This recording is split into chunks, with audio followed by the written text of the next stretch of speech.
Clés de la ville, une émission produite par Radio Imo et le Figaro Immobilier, en partenariat avec Association Amépi, Arkea Banque, entreprises et institutionnelles, Hero et Opinion System. Merci à vous d'être avec nous. En direct de Nancy, vous avez vu, on est dans un écrin magnifique sur la place Stanislas, qui est une des plus belles places d'Europe. On est ravis d'être avec vous pour parcourir et découvrir un peu cette ville et essayer de la regarder de façon un peu différente. C'est la promesse que l'on vous fait, toujours accompagné de mon fidèle complice pour ce Tour de France. Je crois que c'est notre 15e étape, n'est-ce pas, Olivier Marin du Figaro?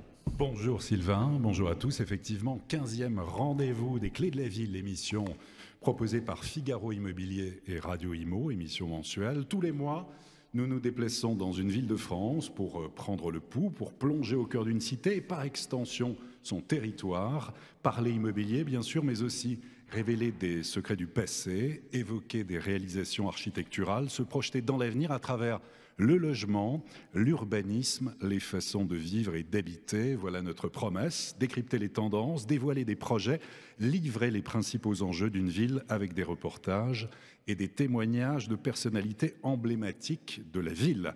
Alors Sylvain, après Nantes, après Lyon, après Paris, après Dijon, Caen, Toulouse, Annecy, Montpellier, Rennes, Deauville, Brest, Marseille et Bordeaux, je n'oublie pas La Rochelle, eh bien nous voilà à Nancy.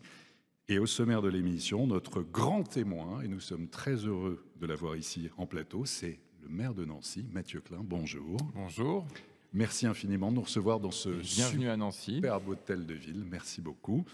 Au sommaire de l'émission, nous aurons également parmi les invités Grégory Laurent de la société Rimax et de l'Amépi Nancy pour parler de l'immobilier ancien.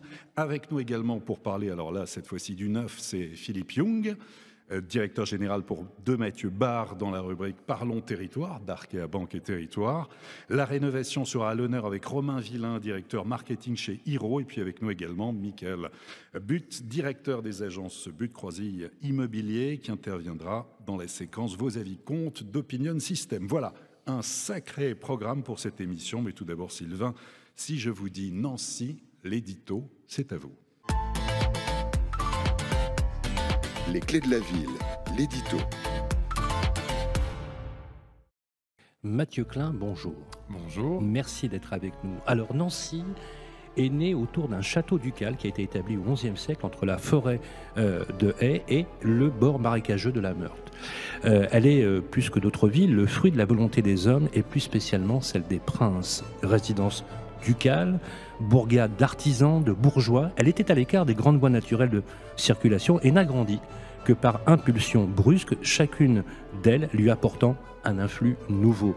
Le traité de Nuremberg fait de la Lorraine un État indépendant en 1542. Les trois évêchés n'y seront pas incorporés de sitôt, puisque la véritable unité ne peut se faire. Nancy grandit donc en concurrent de la cité mosellane ancienne. Au XVIIIe siècle, la venue de Stanislas en Lorraine va transformer la ville de Nancy et marquer son territoire d'une empreinte digne des cités princières. À son arrivée dans la cité ducale en 1737, Stanislas Lesinski, né en 1677 et décédé en 1766, découvre une ville divisée en deux ensembles urbains distincts, séparés par un front bastionné de fossés et une esplanade.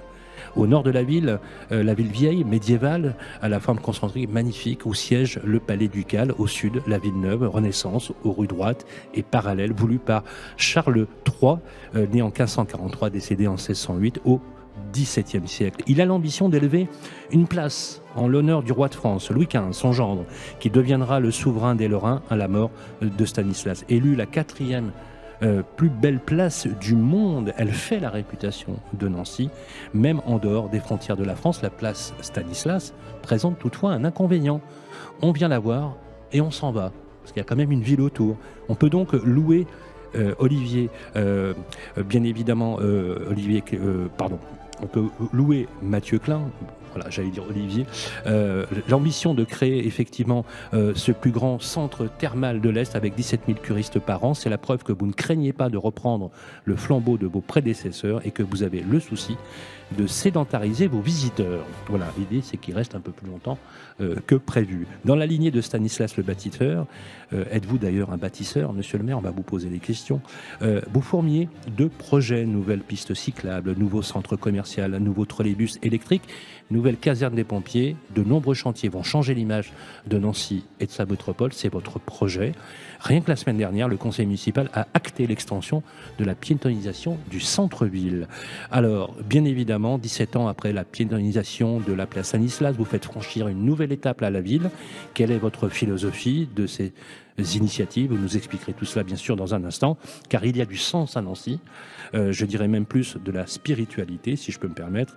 En témoigne le parcours incroyable de Charles de Foucauld, canonisé dimanche dernier par le pape François. Il a 12 ans lorsque la France perd l'Alsace, obligeant sa famille, originaire de Strasbourg, à déménager à Nancy. Lui qui avait perdu sa mère à 5 ans, son père à 6 ans. C'est une autre façon d'être orphelin. Jeune officier de Saint-Cyr, il apprend le départ de son régiment pour l'Algérie.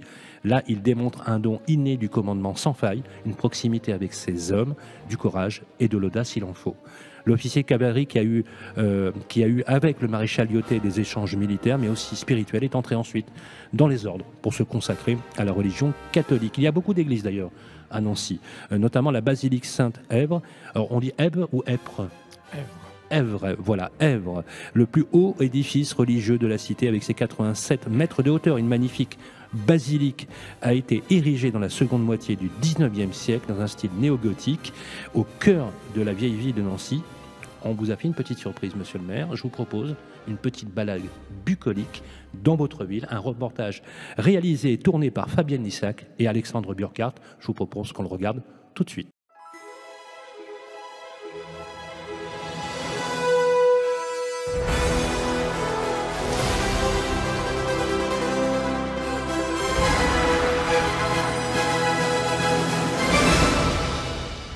Ancienne capitale du duché de Lorraine, Nancy représente un parfait mélange entre la vieille ville, la ville neuve et le XXIe siècle. En 1598, le duc de Lorraine, Charles III, réalise le renforcement défensif de la ville vieille afin de protéger l'entrée nord de la ville et la porte de la Craffe. Il ordonne la construction de nouveaux bastions. Il faut dire qu'il y a toujours eu des bijoux à protéger ici. L'un des principaux joyaux de la Lorraine, par exemple, c'est la place Stanislas, le fruit du désir du duc Stanislas Legiński. Reliant le quartier de la vieille ville et la ville neuve de Nancy, la place construite en 1752 impressionne ceux qui la traversent. Avec ses fontaines, ses pavés, ce magnifique arc de triomphe bâti en l'honneur de Louis XV qui relie à la place de la Carrière et à la place d'Alliance, porte le nom d'Emmanuel Héré, l'architecte de la place Stanislas. Elle forme un ensemble vraiment fastueux qui fait d'elle une composante du patrimoine de l'UNESCO. La place Stanislas a été désignée monument préféré des Français. Mais l'histoire ne s'est pas arrêtée au XVIIIe. À la charnière du XXe, Nancy devient la capitale française de l'Art nouveau. La Villa Majorelle en est l'un des emblèmes. En 1870, l'annexion de l'Alsace par l'Allemagne constitue un contexte historique particulier pour favoriser son émergence. Nancy accueille une immigration composée d'artistes, d'industriels, d'une main-d'œuvre qualifiée. Parmi les artistes les plus connus, Émile Gallet, Louis Majorelle, Antonin Daume, Victor Prouvé, Jacques Gruber, Eugène Vallin participent à cette rénovation artistique. Nancy concentre encore plus d'une centaine de constructions. Ses banques, boutiques, chambres de commerce, immeubles ou villas privées témoignent de cette riche et libre période artistique. Alors, je dirais que son premier caractère, c'est d'être capitale. Elle a été capitale à la Renaissance, on a fait la ville, ce qu'on appelle la ville neuve, capitale au XVIIIe, avec l'ensemble des constructions liées à Stanislas, qui a construit de nombreux immeubles qui étaient destinés à accueillir une noblesse. Donc capitale par le type de public reçu. Et puis, au début du XXe siècle, la fin du XIXe, début du XXe, Nancy va être capitale industrielle de l'Est de la France. Alors on ne va plus construire pour des nobles, mais on va construire pour une classe moyenne, de fonctionnaires qui reviennent départements qui sont rattachés à l'Allemagne, donc de nombreux habitants. Donc on a toute une population de qualité qui vient et qui demande bien sûr des logements. Nancy se réinvente, le maire a repris le flambeau de l'un de ses prédécesseurs afin que les touristes viennent voir la place Stanislas, mais ne partent pas tout de suite. Ce projet il est extraordinaire parce qu'il est issu d'une volonté d'André Rossineau qui était un ancien médecin et qui en tant que maire qui a marqué l'histoire de Nancy a toujours voulu faire de cette belle endormie qui était les Thermes de Nancy qui a été créée par Louis Lanternier en 1909 lors de l'exposition universelle, et il a voulu réveiller cette belle endormie pour en faire les thermes d'aujourd'hui, c'est-à-dire faire un lieu pluridisciplinaire autour de l'eau, qui va comprendre à la fois une partie médicale, qui sera reliée aux grands hôpitaux de Nancy, une partie bien-être, qui permettra d'accueillir en fait des touristes de France, d'Allemagne. Alors c'est des thermes en fait qui seront les plus grandes de l'Est, puisque ça pourra à terme accueillir 15 000 curistes. Mais cette cité pluridisciplinaire autour de l'eau ne sera pas uniquement des thermes, puisqu'il y aura un centre aquatique pour les familles. Ce qui est très important parce que ça va former un ensemble de 30 000 m² face à un jardin qui fait lui 70 000 m². Donc à terme, ça sera similaire aux thermes de Caracalla. Ça va devenir une destination grâce à la place Stanislas, mais les gens vont pouvoir rester parce qu'ils vont pouvoir utiliser un lieu dans un grand parc qui sera à la fois ludique, sportif, où on pourra avoir des séquences de bien-être. Ce qui est absolument extraordinaire, c'est de pouvoir réaliser un dôme en 2020, puisque c'est une forme classique qui n'est plus, on va dire, pratiquée dans les bâtiments contemporains. Et ce qui est très intéressant, c'est donc c'est un bâtiment qui a plus de 21 mètres de hauteur et qui va surplomber un bassin pour les thermalistes. Ce que je voulais faire, c'était profiter du dôme pour avoir des arrivées de lumière extrêmement généreuses. Et je viens, on va dire, tamiser la qualité de la lumière par une sorte de brise-soleil qui sera en polycarbonate, un produit verrier, qui permettra à la fois de se protéger des rayonnements directs, mais de venir créer une sorte d'opalescence en fait extrêmement tamisée et qualitative sur l'eau. Je propose une architecture plus sombre avec une sorte de grand carroyage noir, plus horizontal. Et ce qui était important, c'était de trouver une consonance avec ces grandes colonnades qui créent une épaisseur dans la façade. Et je viens révéler cette épaisseur par des brises soleil en fait, qui ondulent et qui créent en fait double action positive, une sorte d'analogie sur la qualité d'épaisseur de ces bâtiments anciens par rapport à un bâtiment contemporain. Mais je viens profiter de la disposition de ces brises soleil pour qualifier la lumière qui viendra dans notamment la partie hôtelière pour les curistes. Après avoir vu la place aux Portes d'Or, partons faire un petit circuit, mais il faut prendre des forces avant. Je vous propose de goûter des petits macarons à la Maison des Sœurs. C'est la pâtisserie la plus vieille d'Europe où on peut en déguster. À l'heure du déjeuner, c'est à la fameuse brasserie L'Excelsior que vous découvrirez de beaux exemples d'hôtels particuliers, d'immeubles Art Nouveau. Nancy réconcilie la pierre et la nature sur les hauteurs de la ville. Vous pouvez découvrir un parc riche en variétés de pommiers, de poiriers anciens qui s'étend sur 25 000 m². Il offre l'un des panoramas les plus époustouflants sur Nancy jusqu'à la ligne bleue des Vosges. Applaudissements pour Fabienne Lissac et Alexandre Burkhardt, ici présent à la régie. Bravo Alexandre. Voilà, un reportage un peu bucolique qu'on a voulu aussi pour enchanter. C'est un peu la promesse que nous avons dans chaque ville. Est-ce que vous serez, monsieur le maire, l'homme des nouvelles thermes de Caracalla à Nancy ? J'en accepte volontiers l'augure, mais il faut d'abord effectivement rendre à César ce qui lui appartient. Anne de Miance, que nous venons d'entendre, a rappelé que d'abord il y a une intuition politique, citoyenne, sociale, je dirais même, de la part d'André Rossineau, lorsqu'il décide de redonner finalement aux termes la suite de leur histoire interrompue en 1913, voilà, par la guerre qui était imminente, et puis ensuite la vie du XXe siècle n'a jamais permis finalement à cette source thermale nancéenne d'être exploitée. Donc il a d'abord fallu vérifier que l'eau thermale était toujours parée des mêmes vertus que celles qu'Édouard Lanternier avait identifiées au début du XXe siècle. Ça a été le pari d'André Rossineau. Et ensuite, de proposer aussi une projection urbaine.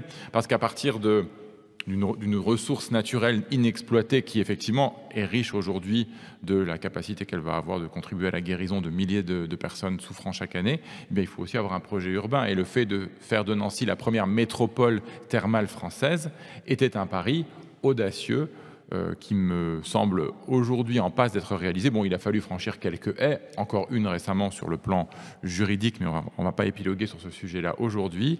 Et puis vous parliez de vision bucolique de Nancy. Je rappelle souvent aux visiteurs ou lorsque je suis à l'extérieur que Nancy est une ville dans la forêt. Nous sommes au cœur du massif de la forêt de Haye, qui est, et on l'oublie, le 3e massif forestier français après Rambouillet et Fontainebleau. Donc le lien entre la nature et la ville est ici un lien qui est d'origine, puisque, comme vous l'avez rappelé, Nancy est née il y a un millier d'années au milieu de nulle part, par la volonté humaine, dans un marécage, dans une cuvette, qui n'aurait jamais dû voir grandir une cité humaine. Absolument. Alors justement, vous l'évoquiez, monsieur le maire, à propos de projets urbains, à propos d'urbanisme. L'urbanisme, c'est la mobilité, les transports, la circulation, c'est tendre à la fluidité dans les déplacements, c'est aussi émettre moins de carbone. Alors vous avez mené un projet de piétonisation à Nancy, tout d'abord une phase d'expérimentation, et puis de concertation avec les citoyens, ça concerne le cœur de ville.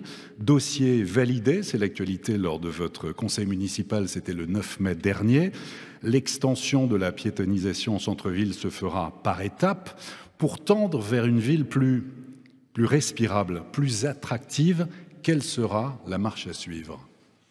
Mais là aussi, il s'agit de reprendre. On est sur la place Stanislas. Vous l'avez rappelé, évidemment, le caractère emblématique pour les Nancéennes et les Nancéens. La place Stanislas, c'est le dernier grand geste urbain d'apaisement. En 2005, il y a 17 ans, André Rossineau, encore lui, avait fait le pari de supprimer une place dédiée à la voiture et au parking. Est-ce que vous imaginez qu'il y a 20 ans encore ici, vous pouviez vous stationner, et il y a 25 ou 30 ans, c'était même quasiment entièrement recouvert de véhicules. Et lorsqu'on observe la place vue des balcons de l'hôtel de ville ou quand on est sur la place, ça paraît aujourd'hui totalement surréaliste. Et pourtant, c'était une perspective assez récente. Donc, il me semble qu'il y a une attente forte aujourd'hui que nos villes évoluent. Et pour Nancy, c'est reprendre cette histoire de la ville vieille jusqu'à la ville de Charles III. Eh bien, il faut donc mettre la place Stanislas au cœur d'un ensemble piéton. Et il démarrera donc porte de la Craffe en ville vieille pour se terminer rue du Pont-Moujas, à quelques encablures du marché central, dans la ville neuve de Charles III, pour redonner aujourd'hui à cette réconciliation des deux villes que Stanislas Lesinski a entrepris avec la place Stanislas, eh bien, sa cohérence. Cheminer paisiblement, c'est aussi, je crois, en tout cas c'est ma conviction, donner des perspectives de redynamisation en termes commercial, festif, culturel, à l'ensemble des quartiers concernés. Et ça, vous voulez lancer un observatoire, justement, Bien notamment sûr. avec les commerçants. Mais pour ceux qui ne connaissent pas Nancy, ça a été facilement accepté, voulu. Il y a eu des débats chauds là-dessus sur ce. Mais il y en a encore. Ça continue, Oui, donc. Bien sûr, nous sommes à l'aube d'une transformation Comment les commerçants profonde. ont accueilli l'idée, voilà. Les commerçants ont accueilli l'idée de façon variée, avec, pour certains, et ça dépend aussi de la nature de leur activité commerciale. Bien sûr, pour les commerces de bouche, la piétonisation, c'est une perspective qui apparaît d'emblée comme une perspective séduisante.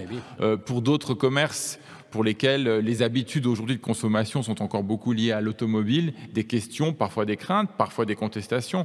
Mais je n'attendais pas autre chose dans la mesure où il n'est pas possible d'opérer des transformations urbaines de cette ampleur sans évidemment provoquer un débat. D'où la raison d'un observatoire, parce qu'il faut accompagner, expliquer, prendre le temps. Nous l'avons fixé le début de la piétonisation au 15 septembre. Et puis c'est aussi une question de transformation de la ville. Il ne s'agit pas juste de dire j'arrête la circulation automobile de transit. Il faut réaménager les places, réaménager les espaces, végétaliser, montrer, démontrer que la piétonisation sera un atout en termes de qualité de vie et en termes d'attractivité économique. Alors, on ne va pas faire de politique axée, mais vous avez quand même largement remporté les élections lors du scrutin municipal. Après 73 ans quand même, gouverné par la droite et le centre. C'est pas neutre, hein, c'est pas neutre du tout. Vous avez abordé notamment, et ça on en a beaucoup parlé, il y a eu beaucoup d'articles qui en ont parlé, vous avez abordé les questions de logement et d'immobilier dans votre ville, hein, et dans la métropole. Bon, je vais vous poser directement la question. Est-ce que vous allez vous inscrire dans une continuité des politiques précédentes, des politiques publiques? Concrètement, est-ce que vous, Mathieu Klein, serez, à l'instar de vos prédécesseurs, un maire bâtisseur? Et comment, aujourd'hui, vous envisagez le logement de vos administrés sur Nancy et la métropole? Vous savez, dans toutes les politiques publiques, il ne peut jamais y avoir tout blanc ou tout noir. Et une alternance politique, c'est l'expression du souhait des habitants, mais il ne s'agit en aucun cas, j'ai fait référence à Nancy Thermal et à la pétonisation de la place Stanislas par exemple, il ne s'agit en aucun cas de dire qu'on va tout arrêter et tout faire différemment. Il y a des dynamiques urbaines qui sont là. Alors pour certaines, j'ai souhaité les réinterroger, les modifier. Je pense à la ZAC Nancy-Grand-Cœur, tout le quartier autour de la gare, pour ceux qui se connaissent un peu moins bien Nancy, par exemple, ou encore récemment en conseil métropolitain, la semaine dernière, les évolutions sur le secteur Austrasie, le secteur des rives de Meurthe, où là aussi nous avons, en fait, dans ces deux axes-là, un urbanisme extrêmement dense, extrêmement minéral, qui laissait insuffisamment de place à mon goût, et en tout cas au-delà de mon propre goût, à l'intérêt des habitants, notamment en termes d'espace public, de végétalisation. Donc voilà des évolutions. Après, bâtir, oui, parce qu'une ville qui ne se renouvelle pas, une ville qui ne grandit pas, une ville qui ne permet pas d'attirer de nouveaux habitants est une ville qui meurt. Donc nous sommes dans une dynamique forte. D'ailleurs, l'évolution du nombre de permis de construire sur la ville en 2020 et en 2021 en atteste. Nous avons d'ailleurs été soutenus assez fortement par l'État en la matière. Et puis, il faut aussi rénover. Vous l'avez évoqué en filigrane dans vos propos. Il s'agit aujourd'hui sur un ensemble qui, comme dans beaucoup de villes de France, est concerné par de l'habitat privé qui est en plus ou moins bon état, d'avoir une ambition caractérisée. Je pense notamment à un secteur en devenir que nous appelons secteur Nancy René de Bonsecours, Saint-Pierre René de Bonsecours, pardon, qui est le secteur des hôpitaux urbains, puisqu'il y a un des grands projets pour l'avenir de Nancy, c'est l'arrivée sur le plateau de Brabois de l'ensemble des fonctions du CHRU qui sont aujourd'hui réparties sur plusieurs espaces, 7 hôpitaux urbains qui vont progressivement, entre aujourd'hui et 2032, intégrer un nouvel hôpital. Et pour le maire que je suis, c'est l'ensemble d'un quartier, le quartier des hôpitaux urbains, hôpital central, hôpital Saint-Julien, maternité, faculté de pharmacie, faculté d'odontologie, qui vont devoir connaître un nouveau destin. Et c'est la raison pour laquelle nous lançons une OPA, pour déjà sur ce quartier, dès aujourd'hui, une OPA-RU travailler sur la rénovation, notamment thermique, du patrimoine privé existant. Alors, justement, vous voulez transformer la ville, aménager des quartiers. Je crois qu'il est question de Saint-Pierre-René II, le quartier du Plateau qui va se renforcer. Ça veut dire aussi des grands travaux, ça veut dire des nuisances sonores, ça veut dire de la pollution avec des chantiers, la rotation des camions. Comment on accompagne, comment accompagner ces changements sans se mettre à dos des riverains? Alors, d'abord, la première des choses, c'est le dialogue, la concertation, y compris laisser parfois le choix aux habitants. Nous avons lancé un budget participatif doté d'1 million d'euros par an tout de même, donc on n'est pas uniquement dans la cosmétique, permettant aux habitants de conduire eux-mêmes et de décider eux-mêmes de projets d'aménagement urbain. Et puis au-delà de ce budget participatif, ces opérations-là, elles font l'objet d'abord d'un travail préalable. Je pourrais citer à cet endroit-là l'opération sur le quartier Alstom, entre Meurthe et Canal, l'ancien Nancy industriel, qui va voir arriver prochainement le palais de justice de Nancy, la cité judiciaire qui va y déménager. Nous allons reconstituer tout un quartier. Ça, c'est le projet, mais vous ne sentez pas, et on le voit dans les différentes villes où on voit de plus en plus d'hostilité par rapport à des projets d'aménagement, d'urbanisme, quand on parle beaucoup d'écologie, de planification écologique. Mais vous ne sentez pas les deux doivent marcher ensemble. Vos collègues de grande métropole nous disent très clairement que le niveau d'acceptabilité des riverains n'est jamais arrivé à un point de désaccord historiquement. Est-ce que vous partagez cette même idée ou est-ce que voilà, vous êtes plus nuancé? À ce stade, ce que je constate, c'est que les projets urbains qui ont laissé trop peu de place aux mobilités douces et actives, à la végétalisation et au traitement des espaces publics étaient des projets rejetés. Nancy Grand Cœur ou l'évolution d'Austrasie. Rejetés ou en tout cas créant une certaine forme d'insatisfaction à minima. Donc les projets que nous lançons tiennent compte de cette réalité-là. Le projet par exemple Alstom que j'évoquais à l'instant, c'est un quartier que nous appelons le quartier écologique et solidaire. C'est des formes d'habitat moins denses, avec une logique de formes urbaines aussi plus modestes, qui n'exclut pas dans d'autres secteurs d'avoir des formes beaucoup plus spectaculaires et beaucoup plus importantes. Il faut dialoguer et bien sûr que les chantiers, bien sûr que les travaux, bien sûr que les nuisances sont au rendez-vous lorsque vous transformez la réalité urbaine. Mais c'est la réalité aussi de toutes les grandes transformations. Il ne peut pas y avoir d'évolution forte s'il n'y a pas à un moment un engagement important et une période de transition pendant laquelle, oui, il faut être encore plus dans la pédagogie et l'accompagnement parce que les difficultés sont au rendez-vous. Mais il me semble que le jeu en vaut très largement la chandelle parce que l'évolution urbaine de nos villes aujourd'hui, eh bien, si nous voulons continuer à les faire grandir, à ne pas les voir se transformer en ville pour ce qui nous concerne d'étudiants et de personnes de plus de 65 ans, parce que c'est un peu le risque des grandes métropoles étudiantes, c'est que toute la population active cherche des solutions ailleurs. Donc il faut pouvoir loger les familles, il faut pouvoir proposer des solutions de parcours résidentiel et notamment de progression à mesure que vous avancez dans la vie active, dans votre vie familiale, sur le parcours résidentiel de solutions locatives sociales, d'accession à la propriété. Tout ça au bénéfice des habitants, des actifs, des travailleurs, parce que c'est bien ça l'idée qu'on se fait de la ville. Donc oui, il faut pour ça changer un certain nombre de programmes, faire évoluer des quartiers pour qu'il y ait de la place pour tout le monde. Alors justement, en termes de démographie, est-ce que la démographie de la ville de Nancy, elle est plutôt positive, elle est stagnante? Elle est stable. Nancy est une ville qui se maintient au-dessus des 100 000 habitants, autour de 105 106 000 habitants. La métropole du Grand Nancy, elle, est autour de 265 000 habitants. C'est la plus petite métropole. Combien de communes 20 communes. C'est une métropole très dense. Parce qu'elle n'a pas d'interland rural en son sein, à la différence de beaucoup d'autres métropoles. Donc nous sommes sur un bassin de vie avec 13 EPCI, 13 intercommunalités dans le sud de la Meurthe-et-Moselle qui travaillent ensemble, dont la métropole du Grand Nancy, bien sûr.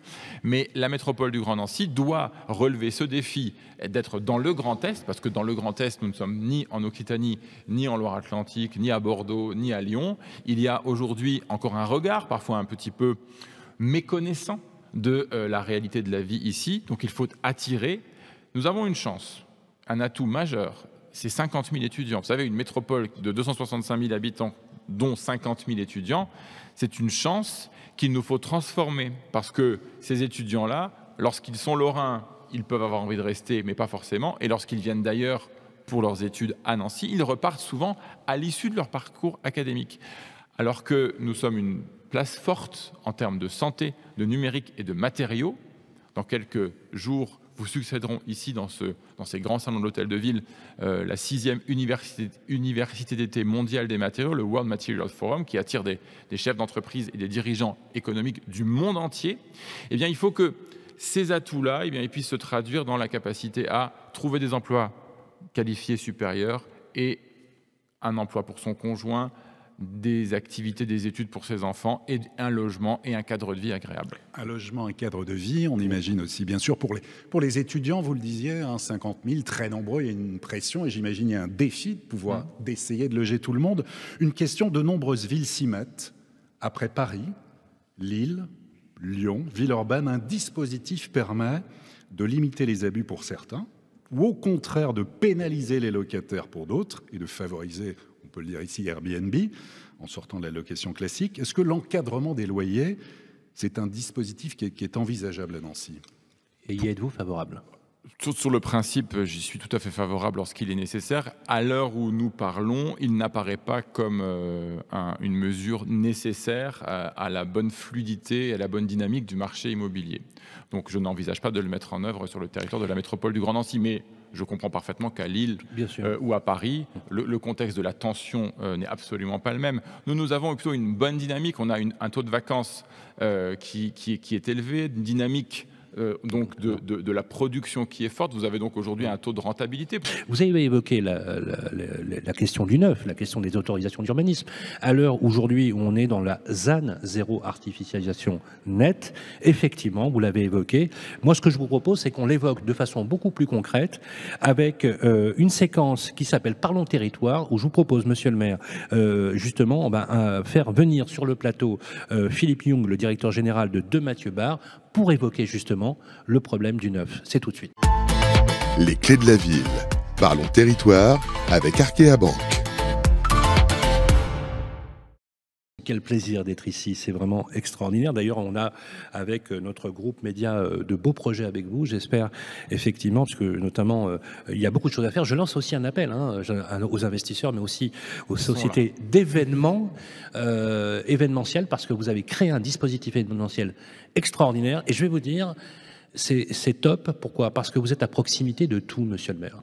Et donc, j'allais dire que si, à un moment donné, vous voulez déconcentrer ce qui se fait à Paris, parce qu'effectivement, il y a quand même beaucoup de monde, d'un point de vue économique, c'est beaucoup moins cher finalement de faire vos événements ici, je vous le dis. Et en même temps, on a la même praticité en termes hôtellerie, restauration, accueil, et vous avez même une agence à la mairie qui prend en charge aussi la gestion de la billetterie et de l'accueil, et je trouve ça remarquable. On va parler de neuf, Olivier Marin, c'est la question du jour. Oui, alors le neuf avec notre invité pour la rubrique Parlons territoire avec Arkea. Bienvenue donc Philippe Young, directeur immobilier chez Mathieu Barre, acteur majeur de la construction et de l'immobilier. Alors quand on évoque l'immobilier neuf au sens large et notamment de résidentiel, on évoque souvent les mots de pénurie, de ralentissement, de baisse, de chute de permis de construire, de mise en chantier. De crise du neuf. Et quand on regarde certaines situations locales, il y a parfois des secteurs où le neuf fonctionne bien, comme c'est le cas notamment à Rennes, où nous étions. Comment se positionne Nancy? Est-ce un territoire qui est à la fois prospère et qui répond à la demande en matière de production de nouveaux logements? Nancy est une ville où le marché du logement est globalement assez équilibré. Il y a une production qui n'est pas gigantesque, mais qui est assez régulière, qui est à peu près satisfaisante. Elle pourrait être effectivement un petit peu plus élevée. Monsieur le maire, vous parliez de 1000 logements par an. On est aujourd'hui un peu en dessous et probablement le marché est capable d'absorber 1000 logements par an. Et pourquoi, Philippe Young, pardonnez-moi, pourquoi on est en dessous? Parce que l'offre, elle est faite de deux manières. Elle est faite d'une part sur des grandes zones d'aménagement, donc là où l'impact de la ville est prépondérant, et puis elle est faite aussi en secteur diffus, donc en fonction de restructuration locale. Bon, le marché, on va dire l'offre s'est un petit peu réduite. Il y a eu effectivement, monsieur le maire en parlait, la remise en cause de Nancy Grand Cœur et la restructuration, mais a priori ça va repartir très, très rapidement, donc il a ralenti peut-être un petit peu l'offre. Et puis il y a de nouvelles zones qui vont arriver, effectivement, ce secteur industriel autour d'Alstom qui peut... amener une nouvelle offre dans les à l'instar de vos collègues dans d'autres régions, vous avez avec la mairie des relations qui sont harmonieuses, consensuelles. Est-ce que les autorisations d'urbanisme sortent? Est-ce que concrètement, est-ce que les permis de construire sont instruits? Est-ce que vous avez des remarques à faire là-dessus? Comme c'est le cas dans certaines villes dans lesquelles certains de vos confrères c'est le moins qu'on puisse dire, n'était pas tout à fait à la noce. Ouais, il y a effectivement beaucoup de villes, beaucoup de métropoles où c'est très compliqué, où il y a une résistance, je dirais même une hostilité au fait de bâtir, et où c'est compliqué.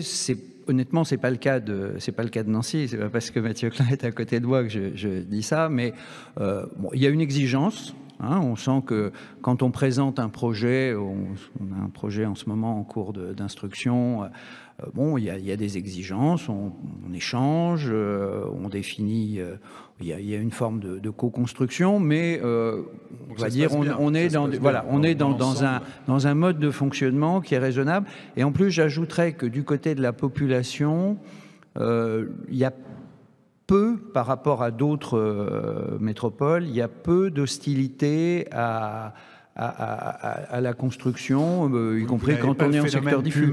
Vous n'avez pas le phénomène Puma, projet utile, mais ailleurs. Ailleurs, voilà. Non, pas trop à Nancy. Et il y a assez peu de recours sur les permis, statistiquement moins que dans d'autres villes, donc ce qui prouve qu'il y a une certaine acceptabilité et donc globalement le marché est assez fluide avec... Et sur le prix, on évoque 3 600 € en moyenne par mètre carré dans le neuf. Oui. À Nancy, entre la hausse du coût de construction, la hausse du prix du foncier, bon, au final, comment produire du logement neuf abordable? C'est assez compliqué, c'est vrai, parce que le marché... Alors, on va dire que c'est un élément positif, c'est-à-dire que le marché du logement à Nancy reste assez sage en prix. On va dans une fourchette de 3 100 € à 4 100, 4 200. Bon, voilà. Donc, on est dans une fourchette assez réduite et il y a peu de métropoles où on n'a pas des programmes à 5 ou 6 000 € dans certains quartiers. Donc, ça, c'est un élément, on va dire, positif pour la fluidité du marché, pour la solvabilité des acquéreurs, etc. Mais en parallèle, effectivement, aujourd'hui, on est face à une hausse des coûts. Bon, je vais répéter ce que disent tous mes confrères, mais qui est due, bon, d'une part, à l'évolution nécessaire et souhaitable de la réglementation en matière environnementale, etc. Et puis également à une hausse, on va dire, conjoncturelle, hein, liée entre autres à la situation géopolitique du moment, qu'on ne maîtrise pas. Et donc, effectivement, si vous voulez, je pense que sortir une opération à 3 100 € aujourd'hui, ça devient à peu près mission impossible, même si on vous donne le terrain. Ou très limite si on vous donne le terrain. Et à condition que vous puissiez faire du stationnement en extérieur et pas en sous-sol. Voilà, c'est donc... Après, il faut suivre au niveau du pouvoir d'achat, voilà. Mais quelle est la part à Nancy de répartition entre les investisseurs dans le neuf et puis les primo-accédants ou ceux qui veulent acquérir un bien neuf? Vous l'avez dit tout à l'heure, Nancy est une ville quand même, beaucoup une ville de locataires. Hein. Il y a à peu près près de 70% de locataires dans la ville. Avec dans ce marché locatif beaucoup de patrimoine privé et pas mal de patrimoine privé ancien. C'est peut-être la cause du taux de vacances un peu élevé que Monsieur le maire citait. Alors probablement des propriétaires qui n'ont pas vraiment les moyens aussi de rénover leur logement et de les entretenir. Donc il ne faut pas trop se fier à ce taux de vacances qui est un paramètre intéressant, mais qui ne traduit pas un marché très offreur, en fait. Donc, il y a une part d'investisseurs assez significative, mais il y a aussi une part d'occupants forte. On est... comme dans beaucoup de métropoles régionales, on est autour de 60% d'investisseurs, 40% d'occupants. Bon, ça peut dépendre. Investisseurs en mode Pinel Oui, en général en mode Pinel, puisque la commune est éligible au B1. Et en fait, l'investissement Pinel est assez... bien positionné par rapport au marché, puisque le loyer moyen du marché, il est autour de 11,50 € et le loyer Pinel en B1, il est de 10,50 €. Donc on est 10% en dessous du marché quand on fait du Pinel. Donc c'est tout à fait cohérent et efficace. Et on a des taux d'écoulement qui sont assez bons. Nous, on a en ce moment deux projets en commercialisation et en chantier sur la ville, et puis 2 autres en projet, qui s'écoulent tout à fait de manière satisfaisante. Voilà, applaudissements pour Philippe Young, directeur général de Mathieu Barre. Merci beaucoup. Je voudrais aussi qu'on applaudisse chaleureusement le maire de Nancy, Mathieu Klein, qui nous a accueillis ici, parce que vous devez partir. Et on va continuer l'émission avec nos autres séquences, nos amis de la MEPI et d'Opinion System, ainsi que Hiro pour parler rénovation énergétique. Merci en tout cas. Le signal est envoyé. Venez à Nancy. Vous allez voir, c'est une ville magnifique. Merci, Mathieu Klein. Merci. Les clés de la ville, parlons bien. Cette fois-ci avec notre partenaire de la MEPI pour la séquence Parlons bien. On va parler de l'immobilier neuf, on va parler de l'immobilier ancien, le bâti ancien, comment se porte le marché. Et nous avons le plaisir d'accueillir sur le plateau Grégory Laurent. Bonjour. Bonjour, merci pour l'invitation. Voilà, merci. Parlez bien dans l'axe du micro. Merci, vous êtes le patron de l'agence RIMAX et vous êtes trésorier à l'AMEPI, fichier AMEPI national. C'est exactement ça. Alors oui, Olivier. On va évoquer évidemment cet immobilier ancien, faire avec vous un tour d'horizon du marché de l'ancien. Peut-être 3 chiffres clés pour débuter. Le premier, c'est 2600.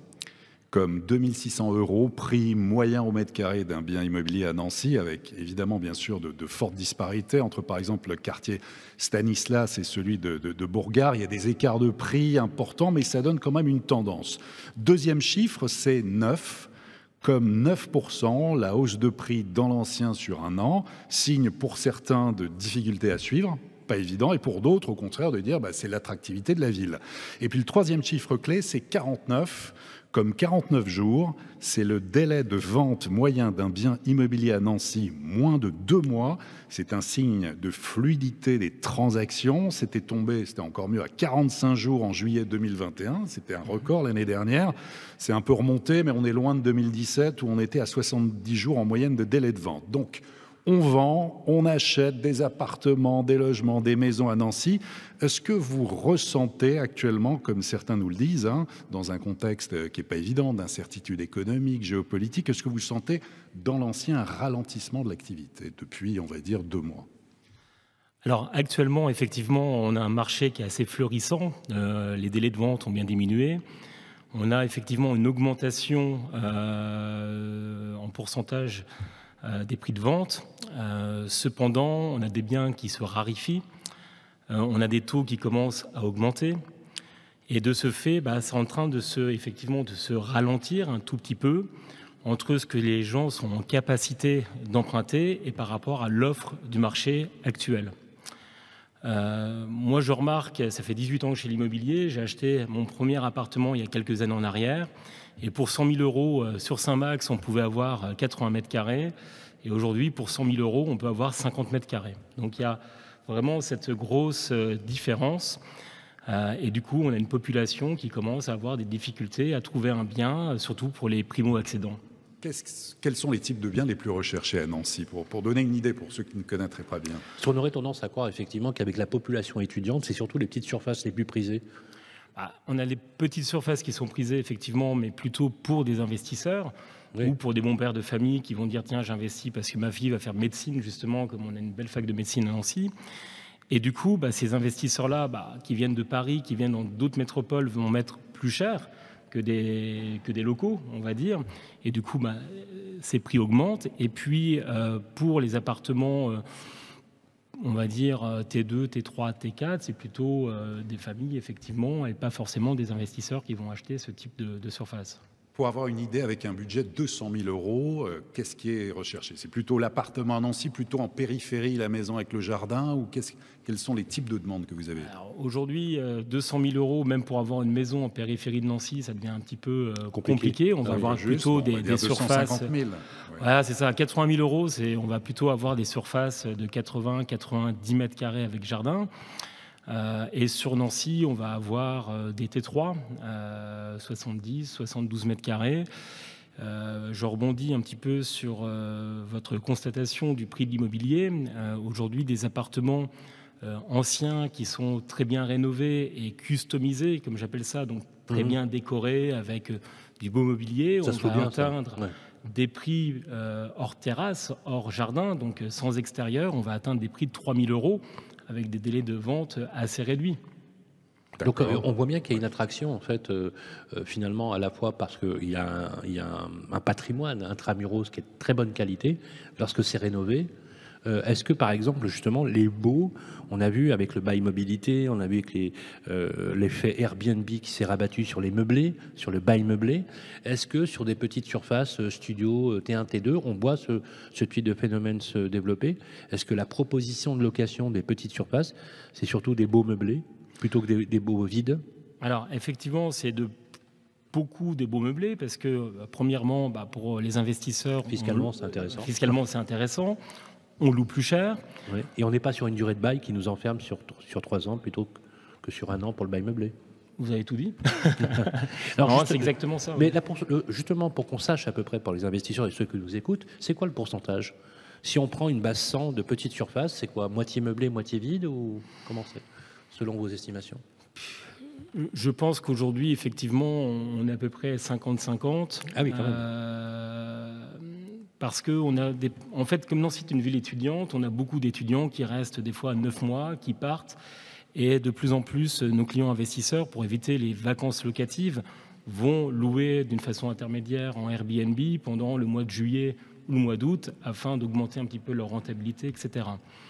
Du coup, ce qui provoque aussi finalement un effet de rareté pour les personnes qui veulent s'installer et qui ont les moyens d'acheter un appartement, parce que le prix va augmenter, car une rentabilité pour un Airbnb ou un meublé va augmenter. Donc nos clients sont prêts à mettre plus cher pour un appartement qui va être meublé sur Nancy. Alors, on va parler des taux de rentabilité, si vous voulez bien. Le taux de rentabilité pour un investisseur dans l'ancien, c'est quoi en moyenne? Alors, plus de 5% ou moins de 5%? Sur Nancy, ça dépend encore une fois de la localisation. Oui, si on fait une moyenne. Mais on va être entre 5 et 6% en rentabilité brute. Alors, on dit quand même, mais on diminue de plus en plus ce taux de rentabilité. Lorsque j'ai commencé ce métier-là, on n'investissait pas sur Nancy en dessous de 10%. Ah oui, quand même. Ah oui. Je vous parle de ça. Et les valeurs locatives, on est plutôt à quoi? Entre 10 et 12 euros du mètre carré en moyenne sur la ville? Encore une fois, ça dépend. En moyenne, oui. On est à peu près à 12 euros. Moi, je loue des appartements où on a 15 euros. On a 15 euros parce que la surface est un peu plus petite, c'est meublé. Bien sûr. Donc, c'est pareil, c'est une question d'aménagement. Bien sûr. De quartier aussi, bien évidemment. De quartier. Là, on est dans un quartier très emblématique. Ici, on loue plutôt aux alentours des 10-15 euros. Aujourd'hui, sur des quartiers un peu thermales, comme on voyait tout à l'heure, je loue des F3 meublés de 50 mètres carrés à 700 euros. D'accord. Alors justement, vous, Grégory Laurent, qui connaissez bien le marché à Nancy, avec votre expérience, quels sont, pour donner envie aussi à des investisseurs, à des gens, quels sont les secteurs porteurs, quels sont les secteurs à suivre, où est-ce qu'on peut mettre un petit peu d'argent pour investir dans l'immobilier? On a envie d'avoir votre expertise. Les quartiers émergents, les quartiers qui auront la cote demain ou qui sont en train de se transformer. Alors, effectivement, pour investir sur Nancy, on va se rapprocher de tout ce qui est pôle universitaire. On va commencer à se rapprocher effectivement de Vendeuvre parce qu'il y a le pôle CHU de Nancy qui va remonter et on a beaucoup d'universités comme la fac de sciences, la fac de sport. Donc il y a forcément ce pôle-là qui est intéressant. Ensuite, on a forcément tout ce qui est Nancy-Gare parce que les étudiants aujourd'hui ne se déplacent plus en véhicule. Avec ce phénomène-là, ils vont rester sur Nancy-Centre et ils vont louer relativement cher. Alors, dernière question sur l'offre, notamment, tout à l'heure. En écoutant Philippe Young pour le Neuf et le maire de Nancy, on a l'impression qu'on est sur un relatif équilibre de l'offre, alors que tous vos collègues dans d'autres régions peinent effectivement à avoir des produits en vitrine et à des produits à la location. Est-ce qu'il y a une tension ici sur les mandats de vente? Est-ce qu'il y a une tension sur les offres à la location? Parce qu'on a l'impression, quand on écoute, je ne sais pas si Olivier, vous partagez la même idée, on a eu l'impression d'un équilibre finalement. Est-ce que vous confirmez cela? Ou est-ce que, comme vos collègues dans d'autres villes, on est vraiment sur un problème de stock de produits? On est clairement sur un problème de stock de produits actuellement. On rentre un bien... il se vend il se vend, mais en fait, surtout ce qui est important à signaler, c'est que les biens aujourd'hui se vendent parce qu'il y a des professionnels qui font des belles estimations et qui vont mettre en face des moyens de communication avec aujourd'hui des moyens digitaux comme des visites virtuelles, par exemple, ou des photos HDR faites par des Le principe de la professionnels. MEPI qui permet de partager aussi les mandats. On a le principe effectivement de la MEPI. Donc aujourd'hui, on dit à nos clients qu'au lieu de confier votre bien à différentes agences, vous le confiez à nous. Par exemple, sur la MEPI Nancy, on est à peu près 25 agences, 150 collaborateurs, enfin 150 agents immobiliers en tout, et puis à peu près en moyenne 200 biens exclusifs partagés. Ah oui, c'est de loin le plus fort taux. Alors justement, qu'est-ce qu'il faudrait faire selon vous? Est-ce que, ça c'est la dernière question que je vais vous poser par rapport aux biens, parce qu'on va parler tout à l'heure de rénovation énergétique avec Romain Villain, est-ce que, vous avez vu le calendrier 2023, 2025 jusqu'à 2034, sur les 7 lettres énergétiques, la lettre F et G, on va dire 4 800 000 logements vont disparaître s'ils ne sont pas rénovés, et on va aller même jusqu'à la lettre E. Est-ce qu'aujourd'hui, si on devait donner, comme le disait tout à l'heure Olivier Marin, un conseil à ceux qui nous écoutent sur l'investissement, on a vu que c'est encore bankable d'investir à Nancy, ça c'est très clair, justement sur la rénovation énergétique, quand vous prenez les mandats, est-ce que vous sentez que les clients sont de plus attentifs à la lettre énergétique, parce qu'il y a eu beaucoup de communication faite ces derniers temps, et on a un calendrier très strict? C'est une évidence qu'aujourd'hui, ces mesures font peur, parce qu'on ne sait pas finalement à quelle sauce on va être mangé. J'ai vendu récemment un appartement à Nancy sur un très beau secteur. Le DPE est en F. Ah oui. Donc voilà, mais on se pose la question de comment finalement on va pouvoir isoler cet appartement. La façade est une façade art déco, elle est classée. Ouais, l'intérieur, il y a des boiseries, il y a 3 mètres de plafond, donc comment on va faire? Donc, est-ce que ces appartements-là, ils vont être bons au rebut? Est-ce que demain, ils vont perdre de la valeur? Ou est-ce que, un petit peu comme la loi handicap, il y aura à un moment donné des exceptions qui seront données en disant cet appartement-là, on va bloquer le loyer, etc. etc. Mais c'est vrai que ça met un ralentissement pour les biens qui sont dans ces notes-là. Et ça fait peur aussi aux investisseurs en disant mais finalement, Nancy, on est sur une ville historique avec des appartements qui sont construits dans les années 30, 40, 50 dans les vieux cœurs, donc des DPE qui ne sont pas forcément très bons. Et je discutais la dernière fois justement avec un diagnostiqueur et il me disait, tu sais, pour passer de la note G à la note D, tu sais ce qu'il faut? Je dis non, écoute, dans mon logiciel, si on met 4 cm d'isolation, on passe en D. D'accord. C'est pas si extra. Alors justement, vous avez évoqué un sujet important, on en parlera bien évidemment, c'est la rénovation par l'extérieur ou par l'intérieur, sur du patrimoine classé.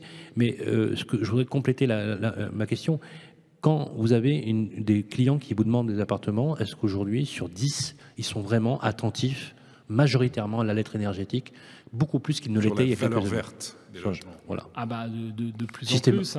Tous nos 8 clients, fois sur 10. Alors, je n'ai pas de statistiques une grande majorité. comme ça, mais une grande majorité. C'est normal, tu n'as pas envie de t'engager non plus dans des travaux derrière quand tu achètes un bien. C'est oui, et on le voit bien parce que ce fameux appartement que j'ai vendu, on a eu la note, on l'a diffusé, on n'avait pas encore le diagnostic. Bien sûr. On était entre deux parce qu'on avait l'ancien diagnostic, si vous voulez, donc on pouvait diffuser parce qu'on avait un diagnostic qui était vierge. Et pour vendre quelque chose de responsable de mon côté, j'ai préféré refaire le diagnostic. On s'est trouvé donc avec cette fameuse note négative, mais on a eu un peu les surenchères, on a eu des clients qui étaient relativement intéressés, ils sont déplacés, ils ont quand même acheté. Je mets le même appartement sur Nancy, le même type d'appartement, mais cette fois-ci, on a affiché le diagnostic parce qu'on avait le bon diagnostic. Bien sûr. J'ai réduit mon taux d'appel par 3 ou par 4. Voilà. C'est la démonstration. C'est la démonstration très précise et professionnelle de l'immobilier. Merci beaucoup. Applaudissements pour Grégory Laurent, patron de RIMAX et représentant de la MEPI ici et en Nancy. Les clés de la ville, bien mieux avec Hiro. On va parler de rénovation énergétique parce qu'effectivement, qui parle de patrimoine peut parler aussi de rénovation énergétique. On l'a vu d'ailleurs que les difficultés de rénovation par l'intérieur ou par l'extérieur sur un patrimoine art déco ou classé, c'est une vraie galère, à Paris notamment et dans les grandes villes. C'est le cas aussi ici à Nancy. On continue avec vous, Romain.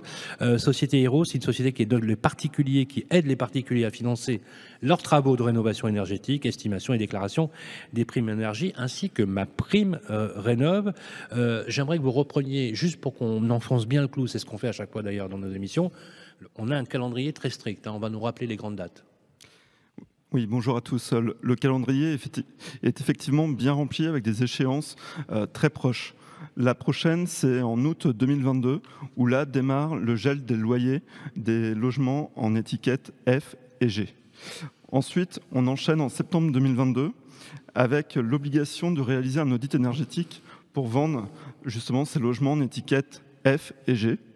Et puis à partir de janvier 2023 démarre l'interdiction progressive de louer les logements passoires énergétiques. Donc en janvier 2023, c'est les G les plus consommateurs, supérieurs à 450 kWh par mètre carré. Et ensuite, l'ensemble des G en 2025, les F en 2028 et les E en 2034. Alors, on va parler de notre bonne vieille ville de Nancy. Chaque mois, vous nous donnez les éléments chiffrés de la ville. C'est quoi les caractéristiques de Nancy ? Alors déjà, le parc de logements, on a 70 000 logements 84% de résidences principales.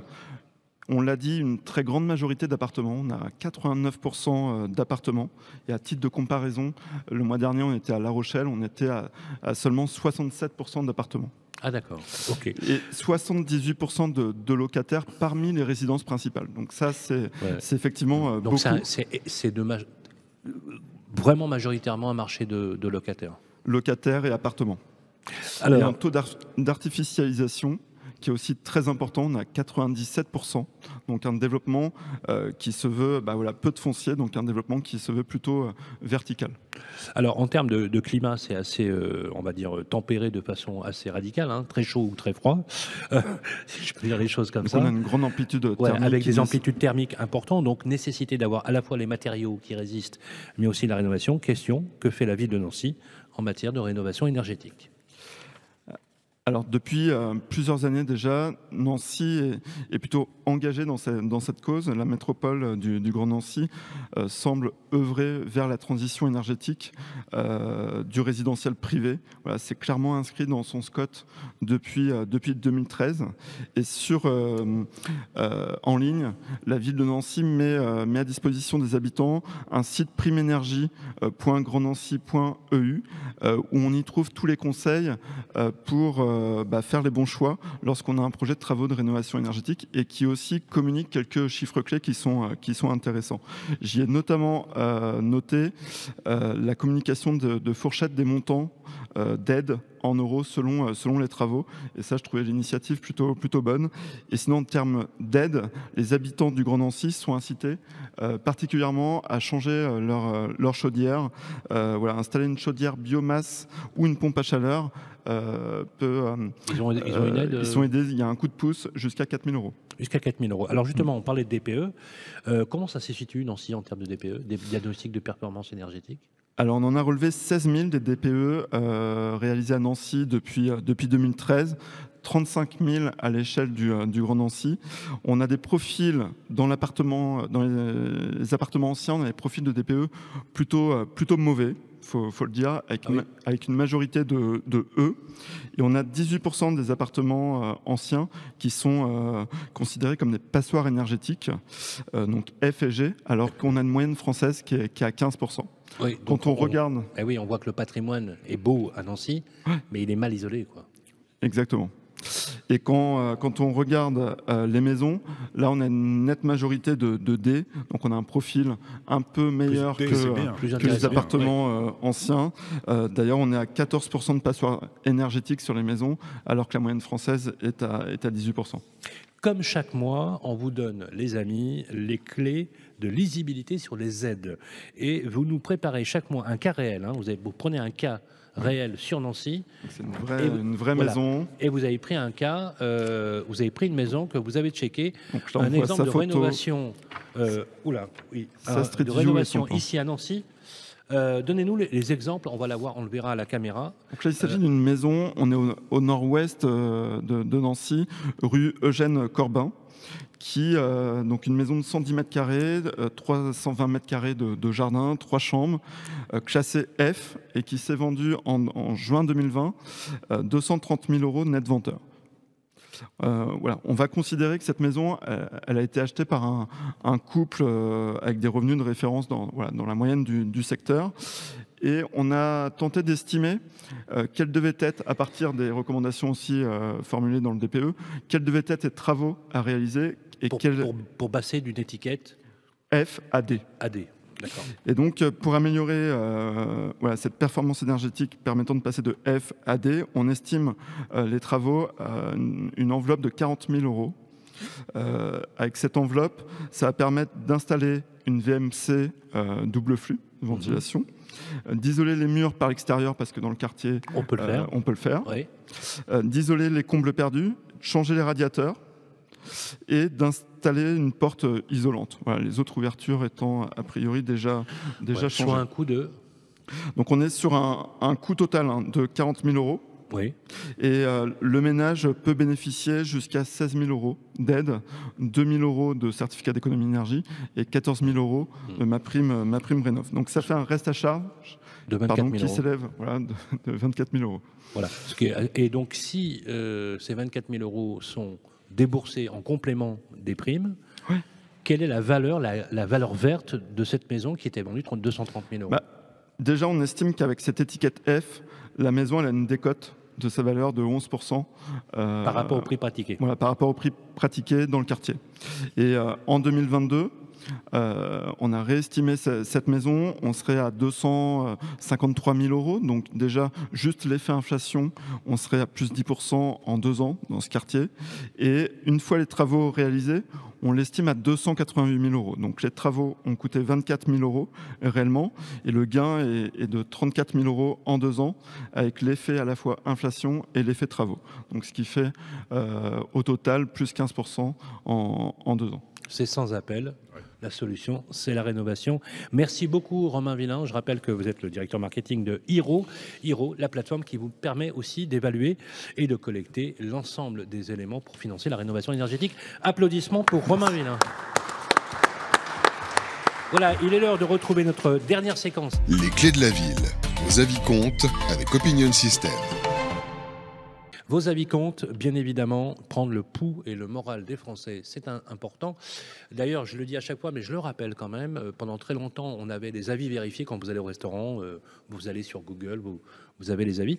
Et en fait, très tardivement, on a vérifié la e-réputation, entre guillemets, pour l'immobilier, alors que c'est l'achat d'une vie. C'est un paradoxe, mais souvent, c'est un sujet important. C'est d'autant plus important que mesurer la capacité ou l'excellence professionnelle à travers des avis, je le rappelle, vérifiés avec des organismes comme Opinion System, qui est le leader sur l'immobilier, c'est un sujet important. Pour en parler, on a Michael But qui est avec nous. On dit But ou But? But, ce sera très bien. Voilà, But. Alors, justement, vous êtes directrice des agences But, vous Croisy, agence... Directeur. C'est pas directrice, mais bon, c'est pas... C'est bien, parfait. Le monde évolue vite. Hein, j'ai aucun problème avec ça. Le monde évolue vite, comme tu dis. Non, pardonnez-moi. Directeur des agences, donc Croisy Immobilier à Nancy. Vous êtes aussi installé à Épinal. Et à Toul également. Ouais, et à Toul. On a une agence à Nancy, Toul et Épinal. Absolument. Alors, moi, la première question que je vais vous poser, c'est comment est le marché immobilier de la région de Nancy? Est-ce que pour vous, il est assez dynamique? Et justement, lié à cette réputation, quelle est votre approche, j'allais dire quasi philosophique, de votre métier que vous pratiquez? Écoutez, le marché nancéen, déjà, pour le coup, il est dynamique. Alors, sortie de Covid, je pense qu'il a été dynamique pour tout le monde dans toute la France. Aujourd'hui, là, à l'instant T, je pense qu'on passe quand même un tournant. Un tassement. Ça commence, je pense qu'on est en plein dans le virage, où là, on va avoir un ralentissement du fait... C'est un retour à la normale ou c'est un effondrement? Ça s'agit, en fait. Ça devient plus sage, donc ça redevient normal. Et je pense qu'on va retravailler comme on a toujours travaillé avant Covid. Donc le marché va retrouver effectivement son avant Covid. Ça veut dire aussi peut-être des vendeurs plus raisonnables qui se rendent compte qu'entre l'évolution des taux de crédit, voilà. On peut pas, je ne veux pas dire qu'on faisait n'importe quoi là-dessus, mais qu'il y avait des prétentions qui étaient peut-être un petit peu exagérées. Il y a des acheteurs qui sont plus exigeants aussi. Il y a un peu moins d'acheteurs. Est-ce qu'il y a un peu moins d'acheteurs? Il y a un retour un peu à la normale, un assagissement, vous le sentez ou pas? Alors, pas encore. Il va falloir que les vendeurs en prennent conscience, déjà dans un premier temps, parce que les vendeurs sont toujours, eux, dans la dynamique, dans le fait qu'il y ait plus de demandes que d'offres. Et effectivement, on a connu de grosses demandes et on y est encore un petit peu. Mais les conditions bancaires, plus la baisse du pouvoir d'achat aussi bien des anciens que des Français, va faire que les capacités d'emprunt vont être quand même moindres. Par exemple, je discutais avec un partenaire financier, c'était hier, pas plus tard qu'hier. Un couple de jeunes actifs qui gagnent 4 000 euros par mois avait une enveloppe de 310 000 euros il y a 2 mois de ça. Ils ont refait donc la même étude. Aujourd'hui, ils perdent 25 000 euros sur leur enveloppe d'emprunt. Donc forcément, ça va se ressentir. Et les vendeurs, c'est plus une prise de conscience de se dire l'euphorie est terminée et on était dans un marché qui était quand même hors marché. Et là, on redevient effectivement à quelque chose de plus sage. Alors la réputation des agents immobiliers est un sujet important, la formation et l'expertise des agents immobiliers est important à l'heure où les modes de distribution sont en train d'évoluer. Justement, est-ce que pour vous, professionnels, les avis clients, c'est une force pour votre métier et quelle valeur vous y accordez ? Les avis clients, d'autant plus pour nous qui sommes une agence quand même indépendante, donc forcément nous on mise beaucoup là-dessus, c'est un peu notre TripAdvisor, donc effectivement comme vous l'aviez souligné tout à l'heure, on est un des métiers où les avis clients se sont mis en place assez tardivement. Là aujourd'hui avec Opinion System, on a pu développer notre notoriété locale, d'être connu, on l'a travaillé nous-mêmes par notre communication et notre expérience. Mais le fait d'être reconnu en tant que professionnel de l'immobilier, c'est grâce aux avis. La première chose que vous allez faire avant d'aller manger dans un restaurant, c'est d'aller consulter les avis. Un hôtel, un et restaurant. De voir effectivement l'humain qui se cache derrière. Est-ce que les clients ils vous le disent quand ils viennent chez vous ? Oui. J'ai vu, vous aviez des avis. Et nous, on a énormément de recommandations grâce à nos avis. Par recommandation. Là, oui. Ça compte énormément. C'est pour nous une belle entrée de prospects. Quand vous voyez par exemple qu'il y a une étude qui a été publiée pour Opinion System par l'IFOP, l'Institut de sondage, qui dit que 8 particuliers sur 10 interrogés recherchent systématiquement des avis clients avant d'acheter un produit. Aujourd'hui, question, par rapport à ce qu'on a connu il y a quelques années, aujourd'hui il n'y a plus de débat, c'est un acte professionnel. C'est un acte professionnel. De mesurer sa réputation. C'est un acte professionnel et surtout humain. C'est surtout, dans quel sens, quand vous dites humain ? Humain, dans le sens où c'est une relation de confiance, c'est un projet de vie, donc forcément, ça ne se fait pas du jour au lendemain, c'est un accompagnement, et on aime bien, forcément, tout être humain aime savoir déjà d'avance à qui il aura affaire, et la meilleure passerelle justement pour ça, c'est les avis. Et oui, aujourd'hui, on est dans un monde où les avis comptent énormément pour, je pense, beaucoup de professions. Alors, dernière question pour ceux qui nous écoutent. Qu'est-ce que vous conseilleriez ? Quels sont les 3 conseils que vous donneriez à des acheteurs, des investisseurs qui viendraient ici à Nancy, vous qui êtes attentifs à la réputation des professionnels de l'immobilier ? D'aller consulter nos avis. Donc on va mettre l'URL de vos agences. Vous pouvez, le mieux, c'est de passer directement par vous. Exactement. Voilà. Non, après, pour passer pour tout professionnel de l'immobilier, mais bien sûr. Oui. Non, mais on peut dire expertise, formation et accompagnement.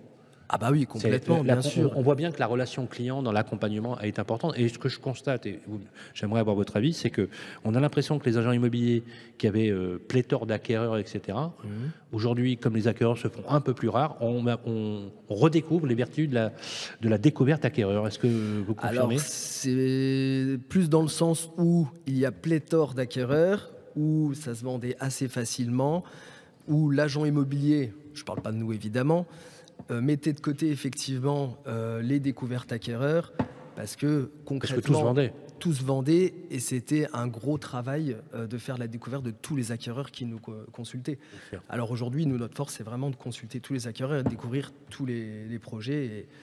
Et c'est ça qui est porteur finalement, parce que tout ça, ça génère de la relation pour le futur. Clairement oui, c'est plus de travail, mais par contre ça génère énormément de retombées positives. C'est là que vos avis comptent pour Opinion System. Merci Michael But. Je rappelle que vous êtes à la tête de vos propres agences sur Toul, Épinal et Nancy. Merci en tout cas d'être passé. Applaudissements pour Michael. Et voilà, nous abordons la fin. Restez avec nous, on aborde la fin de notre émission. C'est fini aujourd'hui à Nancy. Le mois prochain, où nous sommes, Olivier ? Alors, prochaines étapes. Merci en tout cas d'avoir participé à l'émission ici à l'Hôtel de Ville et c'est super accueil. En tout cas, prochaines étapes, il en reste 2 dans la saison 2 des Clés de la Ville.